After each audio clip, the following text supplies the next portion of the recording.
Hello everyone, so today yung pag-uusapan natin kung ano yung mga nagustuhan ko sa motor na to. So yun, so pang-apat natin, yun yung pinaka nagustuhan ko sa lahat, kaya abangan nyo kung ano yun. So simulan natin, hindi natin patagalin, so short video na to and let's get right to the video. So ngayon naman is pag-usapan naman natin yung mga nagustuhan ko kasi yung last na video natin, hindi yung last, yung before na ating swing arm. Kasi yung video natin doon is yung mga common issues na nakita ko sa motor na to. So ngayon naman pag-usapan natin ano yung mga naman na nagustuhan ko after more than 1 year ng motor na to. Okay? Okay, simulan natin sa looks. Tingnan naman yung looks na yan, no? Medyo gets nyo na. Of course, yung looks nito nyo, no, is of course sports bike yung kanyang aesthetic. So napansin nyo, wala na yung sticker natin, tinanggal na natin yan. Okay, so of course yung looks niya mala Ducati inspired, Panigale V4, no? Parang yung V2 din. So inspired siya ng Ducati. So gusto ko yung looks niya, no? So sports bike looking, lakas maka big bike. Kahit hindi siya big bike kasi 250cc lang naman siya, hindi siya yung sports talaga na 400cc above, no? Pero tingnan nyo naman sa side. Tingnan nyo yung Asta na yan, di ba? Ganda sa side, ang ganda sa side, ang ganda sa harap. Ayan, yung looks niya, overall aesthetic ng looks niya para sa kanyang price, no? So yan naman yung second din natin, no? So yan, yung second natin is yung kanyang price. So yun yung second na nagustuhan ko. So but doon nag-update sila, medyo nagmahal sila ng 5k, no? Compared doon sa unang bili ko kasi ngayon 84,000 na siya pag cash. Dati 79,000 pag cash. Ngayon 84 na. So pag in-installment nyo, of course mawala yung discount na 5,000 nyo, magiging 88. Dati 79k yung cash, ngayon kung installment nyo magiging 84. So ayun, medyo nagmahal siya. So ano ba yung napalitan niya? Bakit nagmahal siya? So napansin ko lang naman is nadagdag carbon na yun dito. Actually, malaki siyang tulong kasi pag naka-carbon na yun dito, hindi ka na magpa-repaint nito. So ayan, kasi kita niyo yan. Pati yun dito. Do dito, hindi naman kailangan carbon yung dito. But yeah, yun yung dadagdag sa 5k na presyo na yun. And medyo, ewan ko, yun yung, so far yun yung nakita ko. Hindi ko pa alam kung ano yung mga changes niya, no? So, ayan. Next naman is yung sa brakes. Though, even though naka-dual disc brake na ako, pero yung stock na disc brake nito, I mean, stock pa din naman yan. Dalawa lang. Yung stock na caliper nito, malakas pa din yung brakes compared natin sa Z200. Kasi nakasakay din ako ng Z200 eh. Okay? Yung kuya ko merong Z200. So, alam ko din yung braking capabilities ng stock na Z200 compared dito. So, pinasakay ko siya. Sabi niya nga, mas malakas yung brakes nito compared doon sa kanya. Kahit sa rear brakes daw, yung sabay niya, pag try niya, ang lakas daw na makabrake ng rear brake at front ng stock nito compared doon sa Z200. Kasi naman, mas malaki yung kanyang rear brake caliper at yung kanyang front caliper na stock doon. Alam nyo naman yung itsura, malaki-laki din yung stock nito eh. Okay? So yan.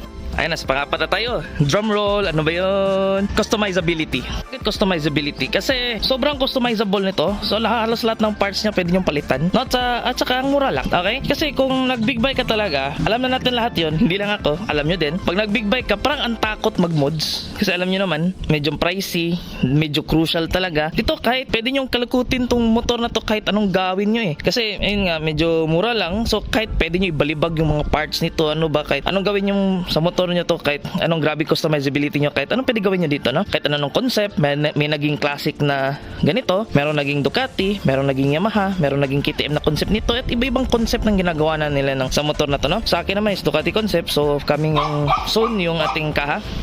Tingnan naman.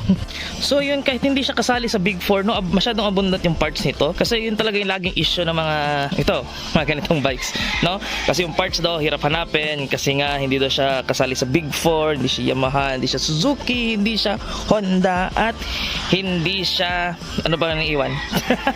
Okay? Kawasaki pala. So ayan. So madalas kasi Ninja yung natatandaan natin sa Kawasaki. Ayan, sige, mag-example tayo ng customizability. Ayun, pinaka first nakita nyo sa harap, side mirror. Ayan, pwede yung sa Ninja, ZX-10R yan. Visor, galing ng Yamaha, R15 version 3, no, na Genong. Winglet, Panigale winglet. Ayan, mga carbon parts. Dual disc brake. So, to compare natin sa mga Big 4, yes, grabing customizable din nila. Pero to commend, nakakapantay yung kanyang pagka-customizable compared dun sa mga Big 4, no? So yan, so nagustuhan ko with the budget price. Alam nyo naman yan. So iba pa. Ayan, naka-GP shifter. Ang dali lang naka-GP shifter. Reset extension. Yung dito, ang daming, alam nyo naman, pwedeng palitan nyo ng kahit ano. Swing arm cover. Ayan. Seat cowl. Ayan. Oh, seat cowl. May Ducati logo pa. Muffler. Ayan. 6-time extension. Ito. Universal lang naman to. Brake levers. Kahit ano lang.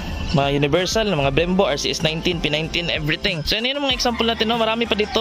Engine performance, CDI, carb, spark plug. Puro mga TMX lang and everything. So, yan yung mga example ng mga mods natin. No? So, grabe yung customizable. And soon, marami pang dadating dito. Okay? So, abangan nyo yan soon. Okay? And yung last naman natin, yes, is performance. Yes, nagustuhan ko performance nito. Bakit? Kasi masyado siyang torquey or yung acceleration niya malakas. Kasi nga 250cc to eh. Yes, hindi natin ma-deny medyo maliit yung ating top speed nito, no? Kasi yung top speed nito nasa full stock is 120 to 130 lang, nandyan in the middle, depende na lang sa timbang mo. And dahil torquey siya, so wala kang problema sa mga akyatan, sa mga ganun, acceleration, overtaking, walang problema, overtaking, lakas nito mag-overtake. Pero wag naman yung alam nyo na, mag-racing na overtake. Yung overtake lang na overtake, no? City riding. So, ayan. So, dahil masyadong malakas yung torque nito, so napapansin ko kasi ang bilis umakyat ng RPM niya. Ang bilis ma-full. So, ginawa ko, pinalitin ko yung engine sprocket para maging balance naman siya, no? At least, hindi naman sobrang torque. At least, merong konting dulo. So, ginawa ko, 1534 yung ating sprocket combination nito. Alam ko, medyo speed talaga siya. Pero torquey kasi itong makina na to, eh.